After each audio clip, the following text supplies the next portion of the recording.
Seit meinem letzten Video, letzte Woche, haben mich viele Nachrichten von euch erreicht. Vielen Dank erstmal dafür.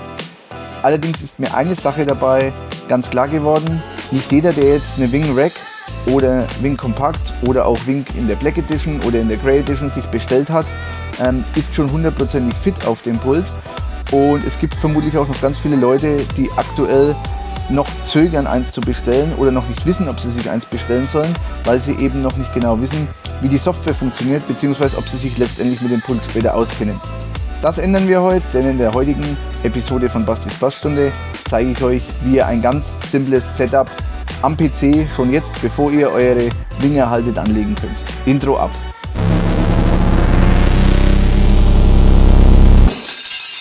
Oh no! Ja, liebe Mixing-Freunde, liebe Audio-Engineers, Bastis Bassstunde ist wieder angesagt.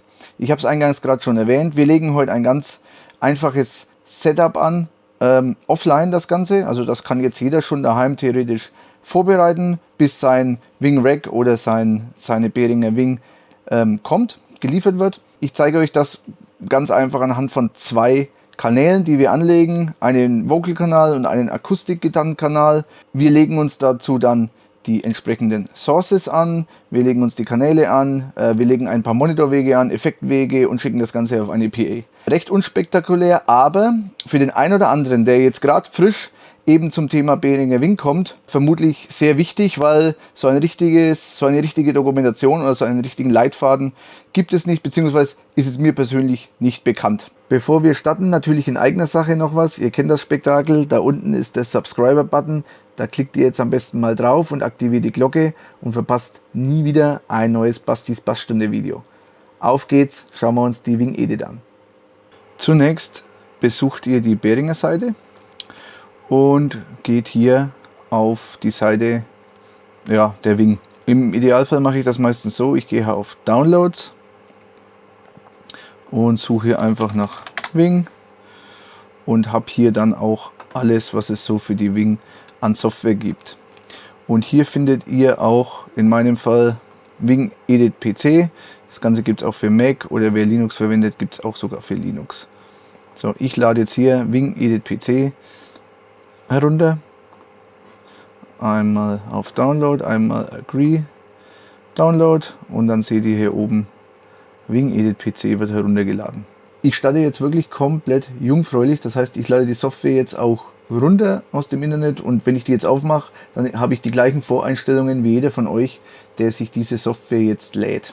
Ich habe jetzt die Software geöffnet, man kann das direkt öffnen, das muss man nicht installieren, das ist komplett gleich eine Exe-Datei. Und hier seht ihr jetzt defaultmäßig angelegt, die Locals 1 bis 8, also die XLR-Inputs hinten am Pult, sind auf die Channels 1 bis 8 geroutet. Ich lege mir jetzt den Kanal 1 als Vocal-Kanal an und den Kanal 2 als Kanal für eine Akustikgitarre. Wir starten also erstmal damit, jetzt die beiden Sources zu definieren. Denn, ich habe eingangs gesagt, wir orientieren uns am Kanalfluss und Behringer Wing, das Konzept Behringer Wing unterscheidet hier zwischen einer Source, also einer Quelle, und die wiederum kann ich auf einen Kanal legen. Das heißt, wir fangen jetzt mal an, diese beiden Sources, Vocal und Akustik-Gitarre, zu definieren bzw. anzulegen. Ich gehe also ins Routing und muss mir jetzt überlegen, woher eben diese Quellen, diese Sources kommen. Wenn ich jetzt davon ausgehe, dass ich hier ein FOH-Pult vor mir stehen habe, dann würde ich nicht die Locals belegt haben, also der Vocal Channel und die Gitarre wären nicht auf den Locals gesteckt, sondern die würden ja über irgendeine AES50 Cut-Leitung bei mir ankommen.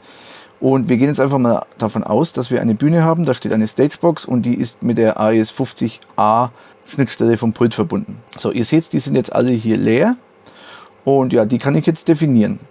Also, ich nehme jetzt die AES50A Kanal 1, es gibt hier übrigens 48 Kanäle, AES50A Kanal 1 und sage hier, das ist jetzt mein Vocal Channel, also ich mache hier nehme hier ein Mikrofon als Symbol. Ich kann hier bei Settings einstellen, ob Stereo, Mid-Side oder Mono ist. In meinem Fall lasse ich jetzt Mono Und ich kann hier auch Tags vergeben, die sind dann später gut, wenn ich im Pult irgendwelche DCA-Gruppen oder Mute-Gruppen anwählen will. Das zeige ich euch gleich noch. Beziehungsweise das können wir gleich machen. Ich gebe jetzt gleich hier die Mute-Group mit 1. Seht ihr hier, der macht hier auch so einen Tag. Und jetzt geben wir dem Ganzen noch einen Namen. Das geht hier über diesen Bleistift, über dieses Bleistiftsymbol. Und ich nenne diese Source jetzt Vocal. Close. Jetzt sieht man das hier ganz schön. Vocal, das Symbol ist hier und das ist jetzt die AES50A.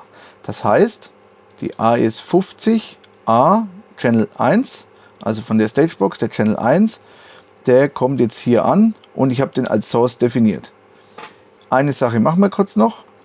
Wir ändern hier das Color, denn das ist ein Vocal Channel und wer mich kennt, der weiß, dass Vocal Channels bei mir immer lila sind. So, ich habe jetzt hier übrigens mal auf Vollbild gemacht, dass wir auch die Farben sehen. Das haben wir hier gerade noch nicht sehen können. Jetzt ist die Source angelegt und jetzt möchte ich hier auf diesen Channel 1 diese Source als Input anlegen. Dazu gehe ich hier oben auf Home und jetzt sehe ich schon hier auf dem Channel 1 ist im Moment als Source Local 1 ausgewählt. Hier kann ich jetzt draufklicken. Dann brauche ich die AES50A Schnittstelle und A1 Vocal. Und ihr seht, was passiert. Sofort übernimmt der Kanal das Icon, die Farbe und den Namen vom AES50A1. Jetzt habe ich quasi diesem Kanal diese Source zugewiesen. Das gleiche machen wir jetzt nochmal für die Akustikgitarre. Das heißt, ich gebe den ins Routing. Ich wähle jetzt, ich gehe davon aus, dass auf der Bühne die Akustikgitarre auf der Stagebox auf Kanal 2 steckt.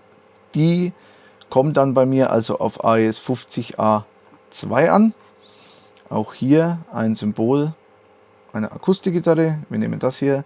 Gitarren sind bei mir blau und ich gebe dem Ganzen auch einen Namen. Gitarre oder ich nenne es A-Gitarre. Close. Auch hier geben wir einen Tag dazu, nämlich in dem Fall die Mute-Gruppe 2 zum Beispiel. Wir haben jetzt hier die Akustikgitarre angelegt. Was ihr aber seht, ist, dass die hier nicht gehighlightet ist. Diese Vocal Source hier ist gehighlightet, die ist heller. Die Akustikgitarre ist hier leicht blass, also eigentlich ausgeblendet. Woran liegt das? Das liegt ganz einfach daran, dass wir diese Source noch keinem Kanal zugewiesen haben. Also kein Kanal bekommt sein Input-Signal aus dieser Source, aus dieser Quelle. Ich möchte jetzt die Akustikgitarre hier auf dem Kanal 2 haben. Das heißt, ich wähle den aus. Ich weiß nicht, was da für ein Fenster aufgeht, aber das brauchen wir nicht. Ich gehe auf Home. Ich wähle den aus. Ich klicke hier drauf wieder, also auf das Symbol, wo jetzt im Moment Local 2 angelegt ist. Switch hier oben um auf AES50A und nehme jetzt die Akustikgitarre.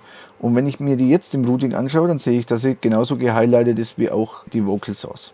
Was haben wir jetzt gemacht? Wir haben quasi die Source Vocal auf Kanal 1 als Input angelegt und wir haben die Source Akustikgitarre auf Kanal 2 angelegt. Wenn ich jetzt die beiden Kanäle hochschieben würde und hätte hier Signal drauf, dann würde auch bereits ein Signal durchgegeben werden. Und zwar, ich sehe das hier unten, das ist nämlich die Main Unit. Dann sehe ich, dass die beiden, Vocal und Akustikgitarre, aktuell mit 0 dB auf den Main 1 gehen. Die Behringer Wing hat 4 verschiedene Mains. Normalerweise, normale Mischpulte haben eine Stereosumme. Hier haben wir 4 verschiedene Stereosummen verbaut in der Behringer Wing. Das heißt, ich kann 4 verschiedene Mixe im Endeffekt erstellen und dazu nütze ich die Mains. Und hier seht ihr jetzt, dass eben diese 2 Signale auf den Main 1 gehen. Wir lassen das jetzt einfach mal so. Jetzt müssten wir natürlich noch wissen, wo aktuell der Main 1 rauskommt am Pult. Es gibt ja verschiedene Möglichkeiten. Normalerweise möchte ich ja irgendwo mein Amping anschließen. Und dazu gehe ich auch wieder ins Routing. Und während ich gerade hier oben noch auf Sources war, das ist das Symbol, das sind die ganzen Eingänge, gehe ich jetzt auf die Outputs. Die Funktionsweise ist jetzt wieder genau gleich. Während ich hier auf der linken Seite meine ganzen Sources definieren kann und anlegen kann, kann ich hier auf der rechten Seite bei den Outputs entscheiden, an welchen Output den es hier gibt, welches Signal aus dem Pult geschickt wird. Aktuell seht ihr, ist es hier so, dass auf den Local Outs, also auf den XLR-Ausgängen hinten am Pult, die Busse 1 bis 6 liegen und auf den beiden Outputs 7 und 8 liegt eben der Main 1. Das seht ihr auch hier. Das würdet ihr jetzt auch sehen, wenn ich hier den anwähle. Übrigens, falls sich hier das nicht anwählen lässt oder nicht ändern lässt, dann ist hier oben das Schloss noch drin. Wenn das rot ist, kann man hier nichts ändern. Deswegen auf grün stellen, dann könnte man das hier auch jetzt ändern. Und jetzt seht ihr ganz deutlich, auf 7 hier drüben Main 1 links und auf 8 Main 1 rechts.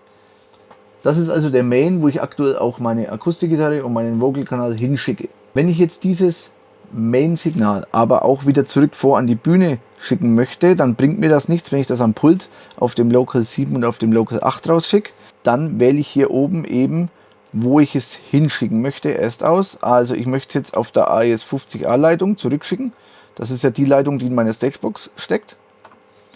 Dann wähle ich die an und dann seht ihr, dass hier noch gar nichts belegt ist. Also kein einziger Rückweg vom Pult zurück an die Bühne ist im Moment belegt. Und ihr seid immer gut damit bedient, auf 7 und 8 und auf 15 und 16 dieses Signal, diesen Main links, Main rechts zurückzuschicken. Das ist deswegen so, weil die meisten Stageboxen ja entweder auf 7 und 8 ihren Output haben an die PA oder auf 15 und 16. Also das heißt, ich schicke mir jetzt auf 7 und 8 und auf 15 und 16 jeweils Main links und Main rechts zurück zur Bühne. Ich wähle die 7 an, Main links, also Main 1 links. Ich wähle die 8 an, Main 1 rechts. Ich wähle die 15 an, Main 1 links. Ich wähle die 16 an, Main 1 rechts. So, und jetzt schicke ich eben auf der AES50 auf den Kanälen 7 und 8 einmal den Main, also das Stereo-Signal links, rechts, Main. Und auf der 15 und 16 schicke ich jetzt ebenfalls das Stereo-Signal Main zurück. Würde jetzt bedeuten, wenn ich eine S16 oder DL16 da vorne einfach dran stecke, dann kommt auf den Output 7 und 8 das Main-Signal an. Und wenn ich eine S32 vorne an die Cut-Leitung stecke, dann kommt das Main-Signal zweimal an, nämlich auf der 7 und 8 und auf der 15 und 16. Jeweils auf den Outputs, weil die S32 oder auch die DL32 hat 16 Outputs. Die S16 und die DL16 haben jeweils nur 8 Outputs. Jetzt könnte ich im Prinzip schon mischen. Das heißt, wenn ich jetzt hier auf Home gehe und den Vocal Channel, der ist schon angewählt, Channel 1, dann habe ich jetzt hier einen Equalizer, den schalte ich jetzt an, könnte jetzt hier schon mischen damit. Ich mache jetzt hier mal einen Low Cut drauf, ich bereite mir das einfach ein kleines bisschen vor. Wenn ich später im Venue stehe, dann muss ich nicht mehr so viel machen, so bereite ich eigentlich meine Shows auch immer vor. Dann ich würde hier vielleicht ein bisschen was ziehen später, hier ein bisschen was ziehen, den können wir gleich ein bisschen enger machen. Wo ist der? Ach, hier ist der Q-Faktor.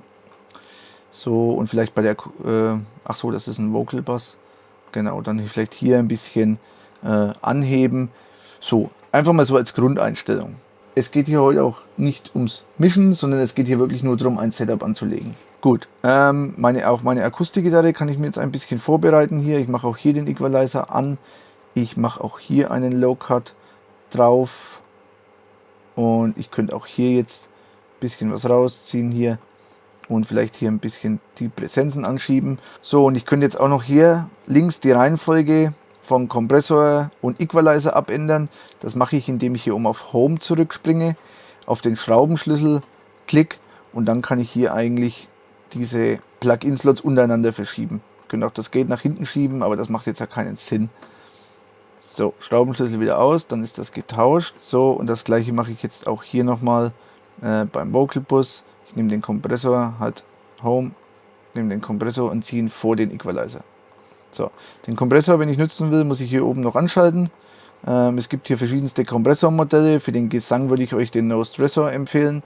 Und für diese Akustikgitarre, ja, da tut es wahrscheinlich der Standard Wing-Kompressor. Aber auch hier gibt es recht coole Kompressoren. Man könnte jetzt zum Beispiel sagen, okay, man probiert mal einen BDX 160. Jetzt alles nur als Beispiel. So, jetzt könnte ich theoretisch diese beiden Kanäle schon mischen. Also wenn ich jetzt einen Alleinunterhalter hätte oder einen Solokünstler, der mit seiner Akustikgitarre auf der Bühne sitzt und ein Mikrofon braucht, den könnte ich jetzt schon mischen. Das heißt, ich könnte den Kanal hochschieben, ich könnte die Akustikgitarre hochschieben und ich müsste natürlich meinen Main 1, ganz wichtig, dass wir hier immer beim Main 1 bleiben, den müsste ich auch hochschieben. Es gibt, wie gesagt, es gibt 4 Mains. Wenn ich jetzt einen Main 2 mir anschaue, der ist im Moment noch auf 0, auf den mische ich jetzt auch nichts, Main 3 auch nicht. Wie gesagt, Main 1 ist jetzt der Main, auf den wir rausmischen. Jetzt würden sich aber noch 2 Probleme ergeben. Zum einen würde der Kollege oben auf der Bühne nichts über seine Monitorbox hören. Zum anderen wäre es doch recht trocken, einen Solokünstler mit Akustikgitarre und Gesang so einfach zu mischen, ohne bisschen Hall, ohne bisschen Room auf der Gitarre. Vielleicht brauche ich auch ein Echo oder ein Delay. Und ich zeige euch jetzt, wie wir das anlegen. Standardmäßig, wie in jedem Mischpult, brauchen wir dazu Busse. Die Busse findet ihr hier. Es gibt 16 Stück von diesen Bussen. Die sind schon in einer gewissen Art und Weise hier vordefiniert. Das macht jetzt aber nichts. Wir legen jetzt erstmal hier auf dem Bus 1 einen Monitorweg an. Zuerst muss ich natürlich mein Signal jetzt vom Channel, wo ich das mische, also von hier, vom Channel 1 zum Beispiel, in den Bus bekommen. Und dazu brauche ich jetzt dieses unterste Tab hier. Das vorletzte sind ja die Mains. Hier kann ich die Kanäle an die Mains checken. Und das letzte Tab sind die Sends. Und hier sehe ich jetzt auch gleich, ganz wichtig, meinen Tap Point. Und ich würde jetzt immer empfehlen, bei einem Monitor-Mix, legt euch den Tap Point auf Pre-Fader. Das hätte nämlich den Vorteil, wenn ihr irgendwas an den Fadern für den FOH-Sound verändert, dann kriegt das der Künstler auf seinem Monitor oder auf seinem In-Ear nicht mit. Das heißt, ich lege mir den hier jetzt Pre-Fader. Das sehe ich hier oben jetzt auch im Symbol. Also ich habe das jetzt hier angewählt. Hier kann ich einfach auf den Pfeil klicken und kann mir einen Point aussuchen. Ich lege das hier Pre-Fader. Und ihr seht jetzt auch hier, dass Tab aktiviert ist. Es gibt auch die Möglichkeit, das hier auf Post zu stellen. Dazu muss ich hier diesen Link Send Mode to Bus Mode ausschalten. Aber es gibt die Möglichkeit hier umzustellen von Tab auf Post. Dann bin ich grundsätzlich auf Post Fader oder auf Group. Dann wäre jetzt der Bus 1 eine Subgruppe. In unserem Standard einfachen Fall brauchen wir jetzt keine Subgruppe, sondern wir wollen einfach nur, dass die Vocals und die Akustikgitarre eben Pre-Fader an die Monitorbox oder ans In-Ear auf der Bühne geschickt werden. Also ich lasse hier Tap Point, ich mache hier wieder Close und muss jetzt natürlich, ich habe immer noch den Vocal Channel hier unten ausgewählt, den für diesen Bus anschalten und ich muss ihn auch entsprechend hochschieben. Nachdem ich jetzt hier Pre-Fader unterwegs bin, kann ich über diesen Fader hier jetzt bestimmen, wie viel Lautstärke nach vorne aufs Monitoring geht, unabhängig von diesem Hauptfader hier unten. Man sieht das auch eigentlich, das ist recht cool gelöst hier, nämlich, ihr seht hier ist der Tap Point und der umgeht hier, die graue Linie, umgeht diese Master-Sektion und geht direkt hier auf die Sends.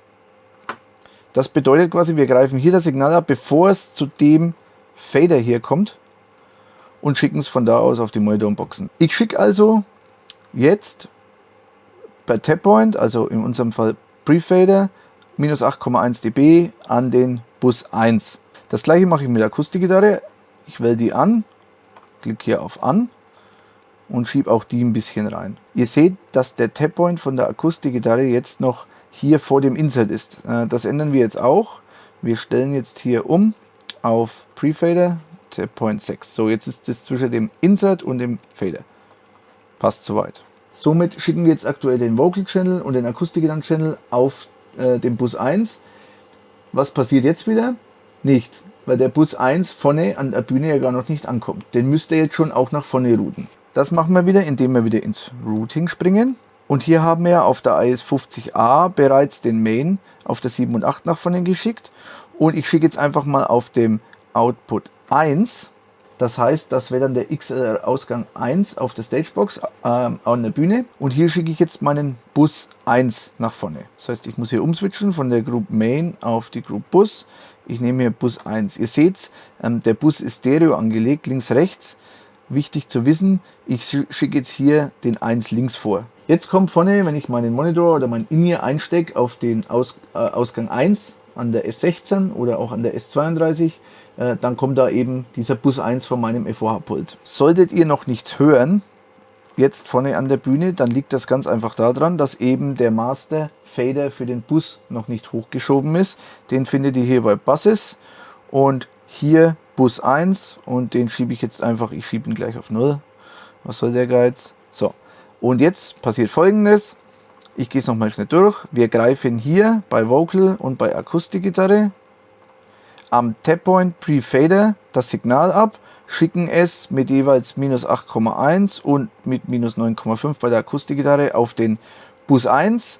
Der Bus 1 wiederum wird mit Faderstellung 0,1 oder ich schau mal, ob ich 0 auch erreiche.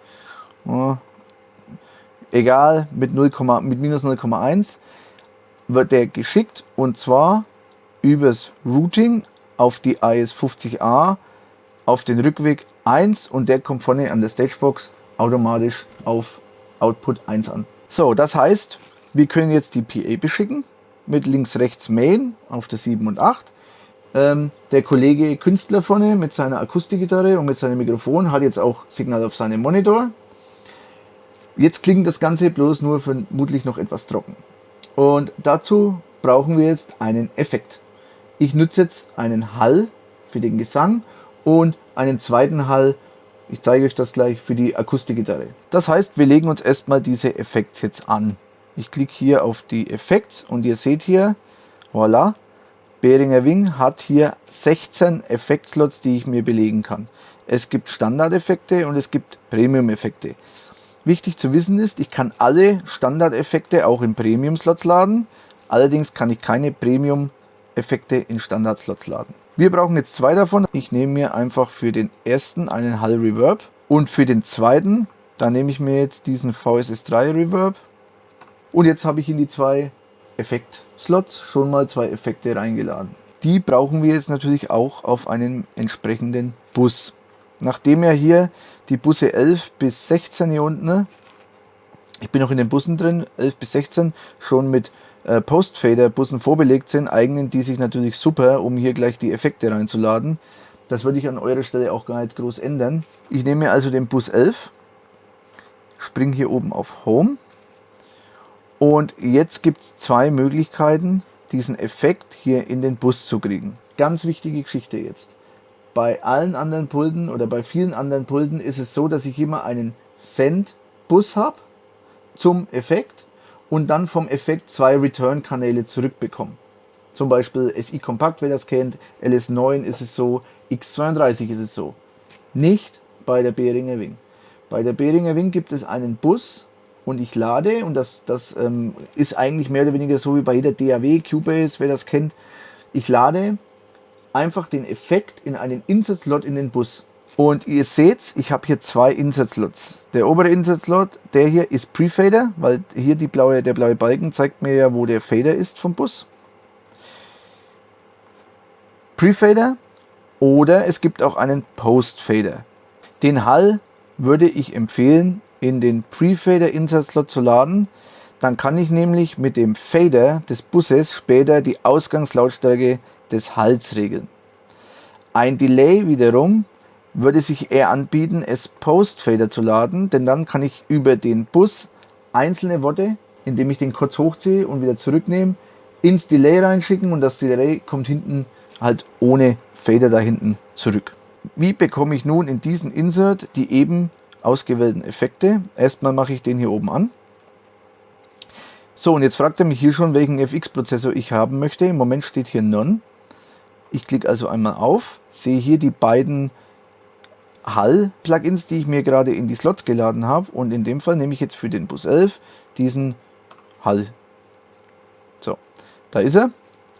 Ich sehe hier auch an dem Diamanten, recht schön gemacht hier, dass das ein Premium-Effekt ist. Der Mix ist automatisch auf 100% und ich ziehe mir auch jetzt den Bus runter.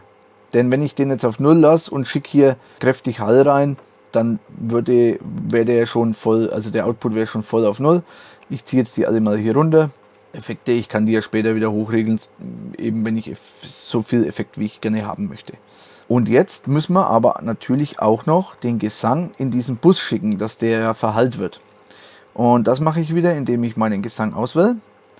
Hier unten auf die Sends klicke und hier den Bus 11, das ist jetzt mein Hall, anschalte und ich mache den einfach auf 0 dB. So, und ihr seht gleich, hier die Linie beim Fader ist grün, hier die Linie beim Fader ist rot. Rot bedeutet immer Tap-Point, in unserem Fall Pre-Fader, grün bedeutet automatisch Post-Fader. Post-Fader bedeutet jetzt eben, dass die Halllautstärke, also das Signal oder die Lautstärke des Signals, die ich in den Hallgenerator schicke, abhängig ist von diesem Channel Fader.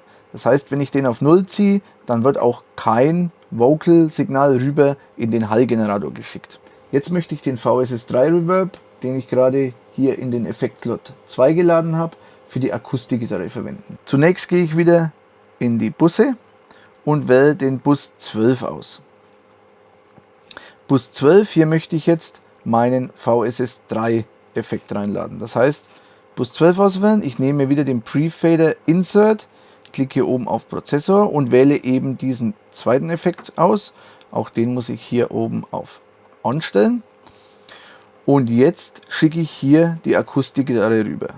Das heißt, ich gehe auf die Channels 1 bis 16, Kanal 2 ist meine Akustikgitarre, ich gehe hier unten auf die Sens und schicke mir hier auf Bus 12 die Akustik, ich mache den On und schiebe den hier auf 0 dB und auch hier seht ihr, der ist standardmäßig gleich als Post angelegt, das heißt die Linie ist grün und auch hier ist jetzt der Effekt oder die Effektstärke abhängig von der Faderstellung des Channels. So, was wir jetzt noch machen können ist, wir können diese beiden Busse jetzt auch farbig ein bisschen schöner machen, das heißt ich gehe hier auch über den Home Button, mache hier Name Color, Effekte bei mir sind gelb, es gibt hier auch so ein FX-Symbol und ich kann mir hier beim Name eben jetzt den Effekt reinschreiben. Bus 11 war jetzt der Hall und ich kann hier gleich eins weiter. Also hier kann ich gleich auf den nächsten Channel, das macht Sinn, wenn ich mehrere Sachen nacheinander benennen will. Bus 12 habe ich jetzt hier, auch das ist ein Effekt, auch der ist gelb, der heißt VSS 3. Wichtig übrigens immer, wenn ihr Farben ändert, hier bei dem Name Tag, dass ihr dieses Light-Symbol aktiviert. Das ist nämlich später auf der Wing über dem Display das farbige LED. Wenn das aus ist, dann zeigt es euch kein farbiges LED an. Wenn wir jetzt in die Übersicht hier gehen, dann sehen wir hier unten Hall und VSS 3 auf 11 und 12. Diese beiden Busse muss ich jetzt noch routen an meinen Main 1. Ich sehe aber, dass das sowieso schon passiert ist, weil defaultmäßig die ja schon als Effektslots vorgesehen sind. Das heißt, auch diese beiden Busse gehen jetzt an den Main 1. Jetzt checke ich nochmal schnell, ob der Monitor bzw. das In-Ear vom Künstler, das ich vorhin auf Bus 1 angelegt habe, ob das auch auf einen Main geroutet ist, weil das wäre fatal, sonst habe ich den In-Ear-Sound als überlagert mit dem FOH-Sound. Das heißt, ich klicke den hier mal an und sehe aber, dass der hier nicht aktiviert ist auf keinem der Mains. Das ist wichtig. Auch den kann ich jetzt noch ein bisschen beschriften, nämlich hier Icon Color. Ich würde jetzt einfach mal hier schauen, was wir hier für ein Symbol hernehmen. Es gibt hier Lautsprecher, dann nehme ich hier so ein Monitor-Symbol und schreibe hier In-Ear Künstler. Los. Und sehe jetzt hier auch gleich, dass das benannt ist. Für unseren Solo-Künstler mit seiner Akustikgitarre auf der Bühne haben wir jetzt eigentlich alles soweit fertig. Jetzt haben wir ja hier dummerweise einen Offline-Editor. Wie bekommen wir das Ganze denn jetzt auf die Wing? Ja, relativ einfache Geschichte. Ihr könnt zwei Sachen machen. Version 1 ist, ihr geht auf Library und speichert euch diesen Snap, das ist jetzt ein Snap, hier über die Save-Funktion, beziehungsweise ich nehme jetzt mal die Save plus Scope, weil ich möchte hier alles mitspeichern, also komplett. Das heißt, ich wähle hier einfach All aus, dann wählt er mir alles aus und somit weiß ich jetzt, okay, alles, was ich jetzt ausgewählt ist, wird mitgespeichert. Dann mache ich hier unten eine Save und speichere mir jetzt eben in meinem Fall hier auf meine Festplatte diesen Snap. Ich nenne das jetzt mal Akustik Vocal Save. Jetzt seht ihr hier, habe ich jetzt diesen Snap Akustik Vocal. Und nachdem der ja jetzt hier unter Dokumente Wing Edit Library gespeichert ist, Dokumente Wing Edit Library, hier ist jetzt mein Snap und den könnte ich mir jetzt auf einen USB-Stick ziehen und könnte ihn auf jeder Wing wieder laden. Zweite Möglichkeit ist, wenn ihr die Wing, so wie ich, mit dem PC verbunden habt, Dann könnt ihr ganz einfach unter Setup Wing Data Austausch anwählen und könnt dann diesen Snap direkt per Drag and Drop in das Verzeichnis von eurer Behringer Wing reinkopieren. Und die dritte Möglichkeit wäre, oder die zusätzliche Möglichkeit, die es noch gibt, ist, wenn ihr das Pult mit einem Netzwerkkabel verbindet, dann könnt ihr diese App auch direkt als Fernsteuerung nutzen und direkt in der Wing diesen Snap abspeichern. So Leute, das war jetzt ein ganz einfaches Grundsetup. Ich habe euch mal gezeigt, wie man hier Mains anlegt, wie man Effekte anlegt und wie man Monitorwege anlegt. Das Ganze mit ein bisschen Routing. Wenn ihr Fragen habt, wie immer, schreibt es unten in die Kommentare. Ich hoffe, das Video bringt euch weiter. Ich hoffe, das Video hat euch gefallen. Und wir sehen uns wieder nächste Woche, wenn es heißt Bastis Bassstunde. Bis dahin, macht's gut, ihr Lieben. Ciao.